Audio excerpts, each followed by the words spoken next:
स्वागत है बच्चों एक बार फिर से आपके अपने YouTube channel Roohi online classes पे। तो बच्चों आज आप लोगों को हम पढ़ाने वाले हैं जनन और उसके प्रकार के बारे में। तो अगर आप भी उत्सुक हैं जनन के बारे में पढ़ने के लिए और उनके प्रकार के बारे में पढ़ने के लिए और आप इसको डिटेल में समझना चाहते हैं तो वीडियो के एंड तक बने रहिएगा।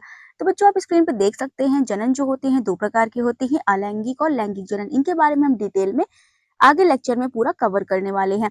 साथ ही साथ हम लोग अलैंगिक जनन के प्रकार भी पढ़ेंगे और लेबल डायग्राम के साथ पढ़ेंगे, मतलब सचित्र वर्णन के साथ पढ़ेंगे। तो बच्चों अभी तक आप लोगों ने वीडियो को लाइक एंड चैनल को सब्सक्राइब नहीं किया तो फटाफट से सब्सक्राइब कर दीजिए और इसको शेयर कर दीजिए। तो स्टार्ट करते हैं बच्चों हम लोग सबसे पहले जनन की परिभाषा। तो जनन की परिभाषा क्या होता है बच्चों? जनन वह जैविक प्रक्रिया जिसके द्वारा जीव अपने समान नई संतति उत्पन्न करते हैं, जनन कहलाती है। यह जीवों की प्रजाति की निरंतरता बनाए रखने के लिए आवश्यक है। सो बच्चों आप यहाँ पे देख सकते हैं चाहे पेड़ पौधे हो और चाहे मनुष्य हो चाहे कोई और जीव जंतु हो, उन सब में जनन बहुत ही ज्यादा आवश्यक होता है। और क्यों आवश्यक होता है बच्चों? क्योंकि अपनी जैसी प्रजाति वो बना के रख सके आगे आने वाले पीढ़ी के लिए। साथ ही साथ बच्चों अपने जैसे संतान वो बनाते हैं, तो इसी प्रक्रिया को जनन कहते हैं।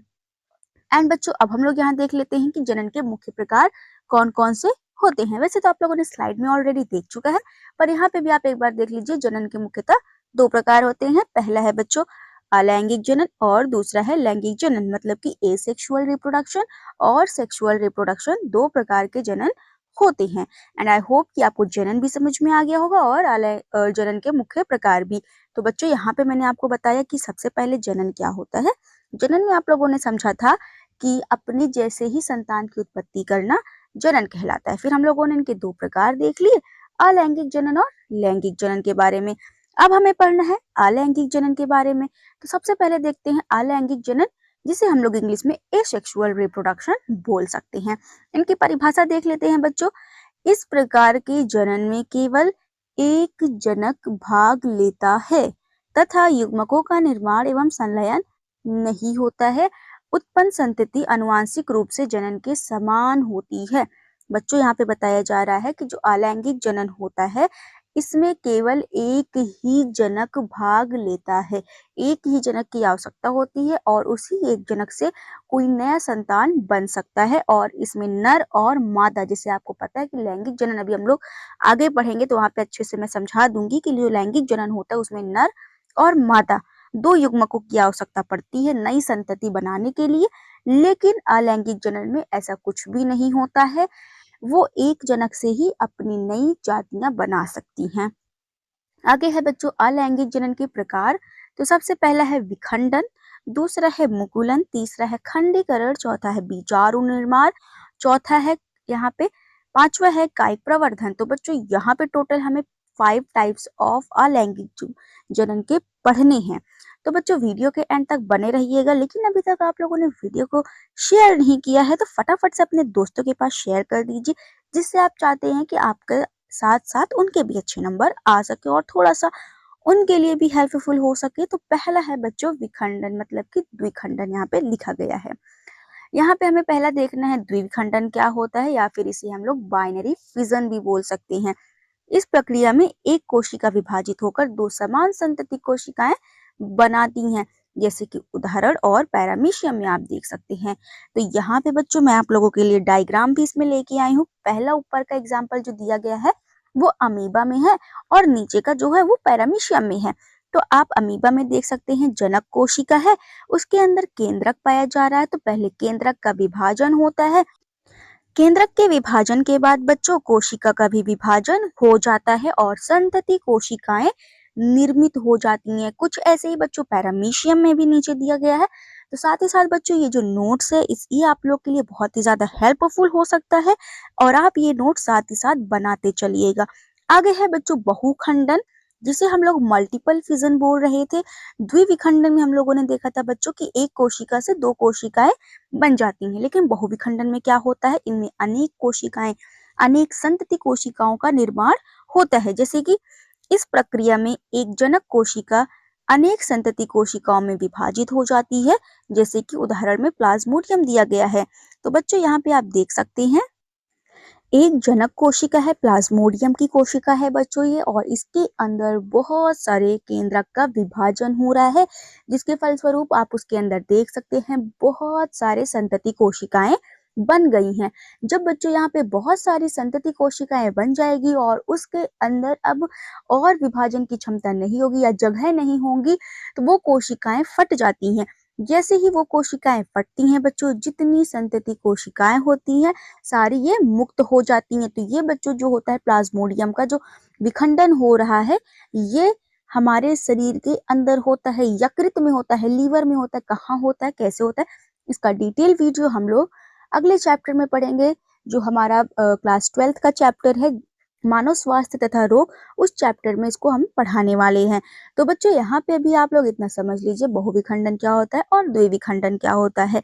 उसके बाद हमें पढ़ना है बच्चों मुकुलन के बारे में, कि मुकुलन क्या होता है। तो इसकी परिभाषा देख लेते हैं बच्चों। जनक के शरीर पर एक छोटी मुकुल बनती है जो विकसित होकर नए जीव का निर्माण करती है, जैसे कि ईस्ट और हाइड्रा में ऐसा पाया जाता है। तो बच्चों यहाँ पे जनक कोशिका है, जनक कोशिका के शरीर में एक छोटी सी कली बनती है। ओके, जो जनक कोशिका होती है उसके शरीर में छोटी सी कली बनती है, जिसे हम लोग मुकुल भी बोल सकते हैं।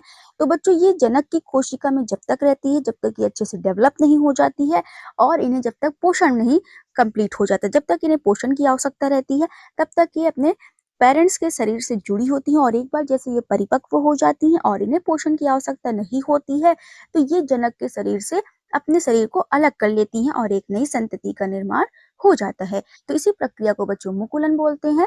एंड ये ईस्ट में भी देखा जाता है और हाइड्रा में भी देखा जाता है। तो ईस्ट वाला ऊपर वाला एग्जाम्पल है बच्चों, और नीचे आप हाइड्रा में भी देख सकते हैं। हाइड्रा का उदाहरण भी लिखा गया है बच्चों। इसमें जनक कोशिका कैसे है, एक लंबी सी है और इसमें बहुत सारे टेंटिकल्स ऊपर निकले और साइड में एक ऑफ स्प्रिंग बना है। तो वो जो ऑफ स्प्रिंग है बच्चों वही है कलिका है। एंड आई होप कि आपको इतना बहुत ही अच्छी तरीके से समझ में आ चुका होगा। अब बच्चों हमें पढ़ना है खंडीकरण, जिसे हम लोग इंग्लिश में फ्रेगमेंटेशन बोलते हैं। फ्रेगमेंटेशन में क्या होता है बच्चों, एक जनक कोशिका होती है और उनके शरीर के दो खंड होते हैं, और जो दो खंड होते हैं उन्हीं टुकड़ों से एक नए जीव का निर्माण हो जाता है। तो इसलिए बच्चों इसे खंडीकरण भी कहा जाता है। तो आइए हम इसे स्लाइड में भी देख लेते हैं और पढ़ लेते हैं। जनक का शरीर कई टुकड़ों में टूट जाता है तथा प्रत्येक टुकड़ा एक नए जीव का निर्माण करता है, और इसका एग्जाम्पल है बच्चों स्पाइरोगाइरा। साथ ही साथ बच्चों आप इनके जो उदाहरण मैं बताते चल रही हूँ इम्पोर्टेंट है, आप इनके उदाहरण को बहुत ही अच्छी तरीके से याद करते चलिएगा, जो कि आपके क्लास 10th बोर्ड एग्जामिनेशन के लिए बहुत ही ज्यादा इंपॉर्टेंट रहने वाला है। तो इसमें बोला जा रहा है बच्चों स्पाइरोगाइरा है, एंड आप स्पाइरोगाइरा में देख सकते हैं ये इनके जो बॉडी होते हैं खंडों में टूट जाते हैं, और जितने भी टुकड़े हुए रहते हैं उतने टुकड़ों से एक नए जीव का निर्माण हो जाता है, और ऐसे ही प्रोसेस चलते रहती है। तो बच्चों ये एग्जाम्पल था, आप लोगों ने देख लिया स्पाइरोगाइरा का था। एंड बच्चों अब हम लोग देखते हैं बीजाणु निर्माण देखेंगे। इसका 5th जो पार्ट है अलैंगिक जनन का, वहां तक हम लोगों ने पढ़ लिया है। एंड यहाँ पे है बीजाणु निर्माण, जो कि है जनक जीव विशेष संरचनाओं में बीजाणुओं का निर्माण करता है। अनुकूल परिस्थितियों में ये बीजाणु नए जीव में विकसित हो जाते हैं। बच्चों यहाँ पे बोला जा रहा है जो भी जनक जीव होते हैं विशेष संरचनाओं में बीजाणु का निर्माण करते हैं, और जब उनको अनुकूल परिस्थिति मिल जाती है तब ये क्या करते हैं, नए जीव में विकसित हो जाते हैं। उदाहरण है बच्चों राइजोपस या फिर म्यूकर में ऐसा देखा जाता है। तो ये ब्रेड मोल्ड आप इसमें देख सकते हैं। राइजोपस एक ब्रेड है और उस पे कैसे जो राइजोपस है ब्रेड मोल्ड भी बोल सकते हैं। इस पे बहुत सारा पोर्स बनाए होते हैं जिसे हम लोग बीजाणु धानी बोलते हैं।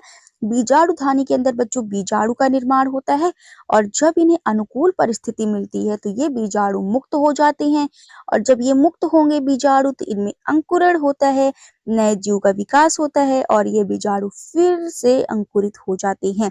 साथ ही साथ आप बच्चों देख सकते हैं जो राइजोपस है एक नया कवक जाल बना लेता है, जिसे हम लोग बच्चों माइसीलियम बोलते हैं। माइसीलियम को ही हिंदी में कवक जाल बोला जा रहा है। एक बार फिर से समझ लीजिए बच्चों कि इसमें जो उदाहरण है राइजोपस का है। राइजोपस को हम लोग बच्चों ब्रेड मोल्ड भी बोल सकते हैं। ये ब्रेड पे उगने वाले कवक जाल होते हैं। ये क्या होते हैं, इनमें बीजाणुधानी बनती है, और उस बीजाणुधानी के अंदर छोटे छोटे बीजाणु बनते हैं जो अनुकूल परिस्थिति में मुक्त होकर एक नए बीजाणु का निर्माण करते हैं। नेक्स्ट बच्चों हमारा अब पढ़ लेते हैं कायिक प्रवर्धन के बारे में। एंड आई होप कि आपको वो समझ में आया होगा। कहीं भी डाउट रहे तो आप कमेंट सेक्शन में पूछ सकते हैं। सो बच्चों, वेजिटेटिव प्रोपगेशन मतलब कि कायिक प्रवर्धन के बारे में पढ़ लेते हैं। साइड में डायग्राम भी दिया गया है कायिक प्रवर्धन, जैसे कि आलू में देख सकते हैं, अदरक में देख सकते हैं, साथ ही साथ ब्रायोफिलम में देख सकते हैं और शकरकंद में इनका अच्छे से देखा जा सकता है। इसमें बोला जा रहा है बच्चों, पौधों के वानस्पतिक भागों जैसे जड़, तना एवं पत्ती से नए पौधे का निर्माण होना कायिक प्रवर्धन कहलाता है। तो बच्चों, अगर कोई पौधा जड़ से, तना से एवं पत्ती से नए पौधे का निर्माण कर रहा है, बीज से ना हो करके, उसे हम लोग कायिक प्रवर्धन बोलते हैं। क्योंकि बच्चों मोस्टली क्या होता है, अगर कोई नया पौधा बनाना है तो उसमें किस चीज की जरूरत पड़ती है, बीज की जरूरत पड़ती है। लेकिन यहाँ पे ऐसा नहीं है, बीज की जरूरत नहीं पड़ रही है। यहाँ पे जड़ से ही नया पौधा निकल आएगा, या तने से या पत्ती से नया पौधा बन सकता है। तो बच्चों, अगर यहाँ पे बात किया जाए आलू का, तो आलू जो होता है बच्चों, एक प्रकार के तने होती हैं, तना से नया पौधा बन जाता है। अगर अदरक की बात करें तो ये राइजोम होते हैं। शकरकंद की बात करें तो बच्चों ये जड़ होता है और ब्रायोफिलम पत्ती होती है। तो यहाँ पे मैंने आपको चारों उदाहरण, जड़, तना, पत्ती, राइजोम, चारों मैंने दिखा दिया है कि उदाहरण क्या हो सकते हैं और इनके और कौन से भाग से नया पौधे का निर्माण हो रहा है। तो इतना था बच्चों आपका अलैंगिक जनन। अलैंगिक जनन के मैंने आपको 6 प्रकार समझाए हैं, पूरा डायग्राम के साथ एंड पूरा नोट्स के साथ। कहीं पे भी डाउट रहे तो आप कमेंट सेक्शन में पूछ सकते हैं। एंड बच्चों, यहाँ पे हमारा अलैंगिक जनन कंप्लीट होता है और जनन कंप्लीट होता है। अब हम लोग को पढ़ना है लैंगिक जनन के बारे में। लेकिन उससे पहले बच्चों, हम लोग पढ़ेंगे अलैंगिक जनन की विशेषताएं क्या होती हैं। तो सबसे पहले अब हम लोग पढ़ लेते हैं अलैंगिक जनन की विशेषताएं। बच्चों, अलैंगिक जनन की विशेषता में सबसे पहली विशेषता है केवल एक ही जनक की आवश्यकता होती है। तो बच्चों, यहाँ पे जो अलैंगिक जनन होता है, इसमें केवल एक जनक रहेगा, फिर भी काम हो जाएगा और नया पौधा बन जाएगा, उनकी नई संतति बन जाएगी और नई उनकी आगे आने वाली पीढ़ी भी बन जाती है। युग्मकों का निर्माण नहीं होता है बच्चों। युग्मक का निर्माण कहाँ पे होता है, जहाँ पे नर और मादा दोनों की आवश्यकता पड़ती है, वहां पे युग्मक का निर्माण होता है, जैसे अभी हम लोग आगे लैंगिक जनन में पढ़ने वाले हैं। साथ ही साथ बच्चों, संतति में बहुत कम विविधता पाई जाएगी, क्योंकि बच्चों यहाँ पे केवल एक ही जनक है और उसी से नया जीव बन रहा है। तो यहाँ पे अलैंगिक जनन में क्या होता है बच्चों, जब जनन होता है केवल एक ही जनक होता है, उन्हीं से नया जीव बनता है, तो सेम टू सेम उन्हीं के जैसे ही नई संतति का निर्माण होता है। इसलिए हम अलैंगिक जनन में जो भी संतति का निर्माण होता है उसे हम लोग क्लोन भी बोलते हैं। अगर बच्चों लैंगिक जनन होता है तो उसमें नर और मादा दोनों की आवश्यकता पड़ती है, तो इसलिए जो संतति होती है बच्चों, वो अलग हो सकती है, उनमें थोड़ी बहुत विभिन्नता पाई जा सकती है, विविधता पाई जा सकती है, विभिन्नताएं भी पाई जाएंगी। लेकिन अलैंगिक जनन में पूरा सेम टू सेम, जैसे कि हम उसे क्लोन बोल सकते हैं, पूरा अगर सेम टू सेम है, कोई भी डिफरेंस नहीं पाया जा रहा है, जैसे पेरेंट्स है वैसे संतान है, तो उसे हम लोग क्लोन बोलते हैं। और यहाँ पे जनक केवल एक ही है, तो उन्हीं के जैसे ही एकदम दिखाई देते हैं। साथ ही साथ बच्चे सरल एवं तीव्र होता है, बहुत ही आसान होता है, कोई जटिल प्रक्रिया इसमें नहीं होती है, क्योंकि जनक में विभाजन होता है, केंद्रक का विभाजन होगा और नया जीव बन जाएगा और बहुत ही फास्ट होता है, इसलिए इसे तीव्र बोला जा रहा है। एंड आई होप कि आपको ये समझ में आया होगा। अब हम लोग स्टार्ट करते हैं बच्चों लैंगिक जनन, जिसे हम लोग सेक्सुअल रिप्रोडक्शन बोल सकते हैं। एंड ये जो सेक्सुअल रिप्रोडक्शन है बच्चों, इसी के बेस पे आपका पूरा चैप्टर रहने वाला है, जो कि आप लोगों ने ऑलरेडी पढ़ लिया है पुष्पी पौधों में लैंगिक जनन। लेकिन बच्चों, लैंगिक जनन अभी हमें जंतुओं में पढ़ना है, तो इसको आप अच्छे से समझ लीजिएगा लैंगिक जनन होता क्या है। तो बच्चों, लैंगिक जनन इस प्रकार के जनन में नर एवं मादा युग्मकों का निर्माण तथा उनका संलयन होता है। तो बच्चों, इसे निषेचन भी बोलते हैं। जब नर युग्मक और मादा युग्मक का संलयन होगा तो उसी को बच्चों निषेचन बोलते हैं। एंड बच्चों, जिससे युग्मनज बनता है और नई संतति उत्पन्न होती है। इसमें क्या होता है बच्चों, जब नर युग्मक और मादा युग्मक का निषेचन होता है तो युग्मनज बनता है और नई संतति उत्पन्न हो जाती है। जैसे कि आप लोग बच्चों डायग्राम में देख सकते हैं गैमेटोजेनेसिस, जिसमें आप क्लियरली देख सकते हैं एग सेल और स्पर्म सेल, दो सेल का निर्माण यहाँ पे हुआ है। एंड जब egg cell and sperm cell इन दोनों का संलयन होता है तो फर्टिलाइजेशन होता है, निषेचन होता है और युग्मनज का निर्माण हो जाता है। आफ्टर दैट बच्चों, जब युग्मनज का निर्माण होता है तो उसके बाद धीरे धीरे भ्रूण भी विकसित हो जाता है। एंड आई होप कि आपको इतना बहुत ही अच्छी तरीके से समझ में आया होगा। भ्रूण कैसे विकसित होता है बच्चों, कहाँ पे होता है, पोषण कैसे मिलता है, शिशु का जन्म कैसे होता है, ये सारी चीज़ें डिटेल में आपको नेक्स्ट पार्ट में पढ़ाया जाने वाला है। अगर आप उसको भी देखना चाहते हैं तो जल्दी से फटाफट से चैनल को सब्सक्राइब कर दीजिएगा, जहाँ पे मैं आपको डिटेल में पढ़ाऊँगी कैसे किसी बच्चे का निर्माण होता है, कैसे एक माता के बॉडी में कैसे एक बच्चा बनता है और कैसे उसका जन्म होता है। अगर ये सब आप डिटेल में पढ़ना चाहते हैं तो फटाफट से चैनल को सब्सक्राइब कर दीजिएगा। एंड बच्चों यहाँ पे अब हम लोग देख लेते हैं लैंगिक जनन की विशेषताएं। लेकिन उससे पहले मैं आपको बता दूं चैनल क्यों सब्सक्राइब करने बोल रही थी, ताकि जो भी वीडियो अपलोड हो सबसे पहले नोटिफिकेशन आपके पास पहुंचे। एंड बच्चों अब हम लोग देख लेते हैं विशेषताएं, जिसमें सबसे पहला टॉपिक है अनुवांशिक विविधता। जब भी लैंगिक जनन की बात की जाएगी उनमें विविधता पाई जाएगी। क्यों पाई जाएगी बच्चों? क्योंकि यहाँ पे नर और मादा दो युग्मक की आवश्यकता पड़ती है, तो दोनों के गुणसूत्र अलग अलग होते हैं, तो तीसरी संतति यहाँ पे जो बनेगी उनमें कुछ ना कुछ तो विभिन्नताएं पाई जाएंगी। तो यहाँ पे लिखा है निषेचन से संतति में अनुवांशिक विविधता उत्पन्न होती है। यही मैं आपको कब से समझाने की कोशिश कर रही थी, विभिन्नताएं पाई जाएंगी, विविधता उसमें पाई जाएगी। जो नई संतति बनती है पूरा सेम टू सेम आप अपने मम्मी की तरह या अपने पापा की तरह नहीं दिखते हैं, थोड़ी बहुत डिफरेंस होती है उसमें। साथ ही साथ दो जनक आवश्यक, मतलब कि यहाँ पे दो यहाँ पे जनक की जरूरत पड़ती है। यहाँ पे माता की भी जरूरत पड़ेगी, यहाँ पे पिता की भी जरूरत पड़ती है। तो यहाँ पे जब माता और पिता की आवश्यकता पड़ेगी तो नर और मादा दोनों युग्मक की आवश्यकता पड़ती है। इसमें लिखा भी है सामान्यतः नर एवं मादा दोनों जनकों की भागीदारी आवश्यक होती है। नर और मादा दोनों युग्मक की जरूरत पड़ती है, फिर उसमें निषेचन होता है, फिर संतति बनती है।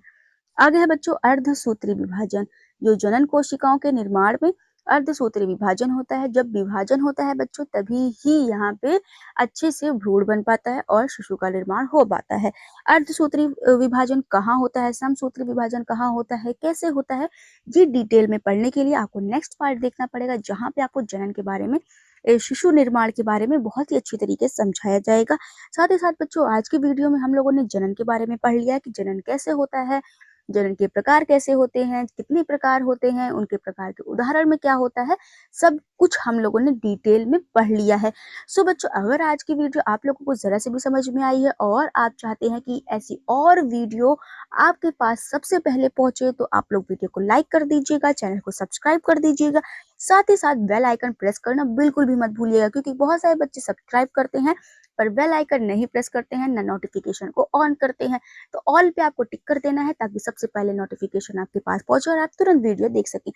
तो बच्चों जो वीडियो होता है हफ्ते में 3 दिन मैं अपलोड करती हूँ, सैटरडे, फ्राइडे एंड मंडे को। फ्राइडे, सैटरडे एंड मंडे को ये वीडियो अपलोड होती है एंड आई होप ये वीडियो आपको मंडे को मिली होगी। एंड जब मंडे है तो ये आज आपकी वीडियो आपको मिल जाएगी। साथ ही साथ आप लोग को हफ्ते में 3 दिन वीडियो ये मिल जाती है।